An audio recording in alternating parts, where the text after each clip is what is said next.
तो जैसे आपने बताया कि आप बहुत स्पिरिचुअल है, आपने मतलब होता ना कि जब आप पूरे दिल से किसी के लिए प्रे करते हो तो हो जाता है।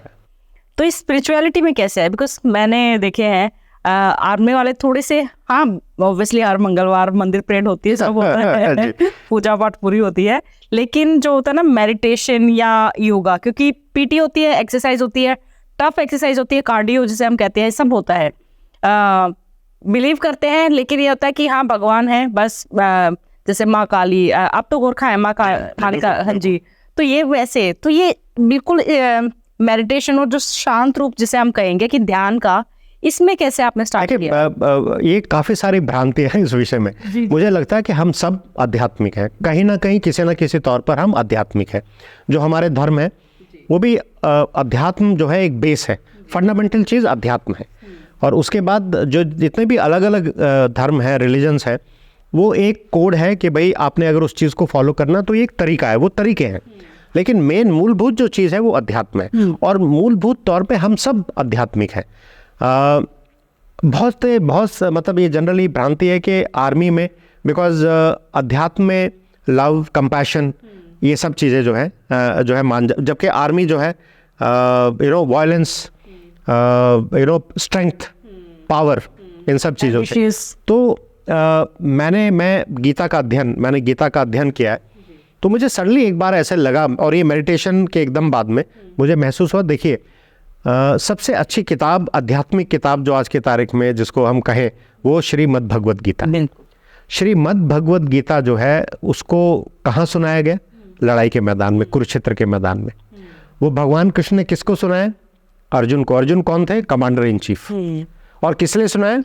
क्योंकि वो अपने रास्ते से भटक गए। उन्हें लगा कि देखो युद्ध में उनके सामने जो सेना है, कौरवों की सेना में, उनके अपने बंधु बांधव, उनके अपने गुरु, उनके वो सब मौजूद हैं।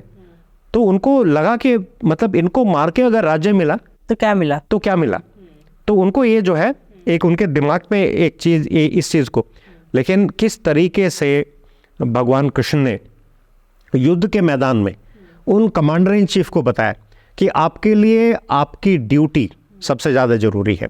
आपके लिए कोड ऑफ कंडक्ट, धर्म, रिलीजन नहीं, हम धर्म को रिलीजन मानते हैं, बट धर्म इज़ राइटियस कंडक्ट।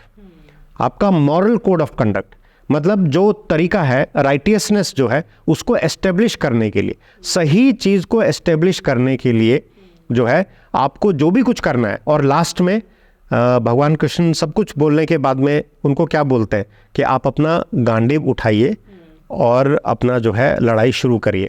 उत्तिष्ठ कौन्तेय युद्धाय कृत निश्चय, अपना हथियार उठाइए और निश्चय के साथ में युद्ध करिए। लेकिन युद्ध आपके पर्सनल गेन के लिए नहीं, युद्ध करिए आप एक धर्म को स्थापित करने के लिए। और धर्म क्या है? मनुस्मृति में धर्म बोला गया, इट इज़ वर्चुअस कंडक्ट, मतलब जो सही है, सही के साथ रहना। और इसके गीता के अंदर भी एक श्लोक है और मनुस्मृति में भी एक श्लोक है जो धर्म के एट्रीब्यूट्स बताता है, धर्म के सिद्धांत बताता है। तो जो मनुस्मृति में है वो है धृति क्षमा दमोस्त्यम शौचम इंद्रिय निग्रह धीर विद्या सत्यम अक्रोधो दशकम धर्म लक्षणम। धर्म के 10 लक्षण हैं। धृति धैर्य, पेशेंस, क्षमा फॉरगिवनेस, धृति क्षमा दम रेस्ट्रेंट, अस्तेम चोरी नहीं करना।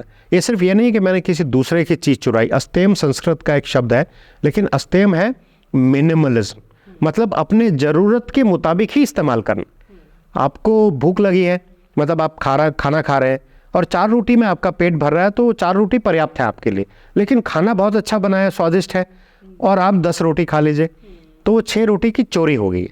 तो आजकल देखिए इकोलॉजी के ऊपर बहुत, इकोलॉजी में दिक्कत इसलिए आ रही है कि आप अपनी ज़रूरत से ज़्यादा चीज़ों को इस्तेमाल कर रहे हैं। तो देखिए संस्कृत में इतना पहले ये बात बता दी गई, अस्तेयम इज़ कि अपनी ज़रूरत के मुताबिक ही चीज़ों को इस्तेमाल करना। शौचम क्लीनलीनेस, फिजिकल और अंदर की मेंटल जो है, ये साफ़ सफाई बहुत ज़्यादा ज़रूरी है। इंद्रिय निग्रह, अपने जो इंद्रिय हैं उनको अपने कंट्रोल में रखना, वश में रखना, उनके ऊपर जो है। धी बुद्धि, आपका मन जो है वो चंचल है। मन तो आपको कुछ ना कुछ कहीं ना कहीं ले जाएगा, कुछ ना कुछ सोचेगा, लेकिन आपका विवेक आपके मन को रोकता है, सही और गलत की पहचान कराता है, तो वो धी है। तो वो धी मतलब आपके अपने ऐसा मन जो विवेक से आपने जो है काबू में किया हुआ है वो धी है। तो ये धी होना जरूरी है, ये भी एक एट्रीब्यूट है धर्म का, विद्या, नॉलेज। और धीर, विद्या, सत्य, ट्रुथ एंड अक्रोध, नॉन एंगर। तो अगर ये 10 एट्रीब्यूट आपके पास में है तब आपका आचरण धर्म के अनुरूप है। तो इस धर्म को, इस आचरण को एस्टेब्लिश करने के लिए, इस प्रिंसिपल्स को एस्टेब्लिश करने के लिए अगर आपको युद्ध भी करना पड़े तो आप युद्ध करने के लिए हमेशा आपको तत्पर रहना चाहिए।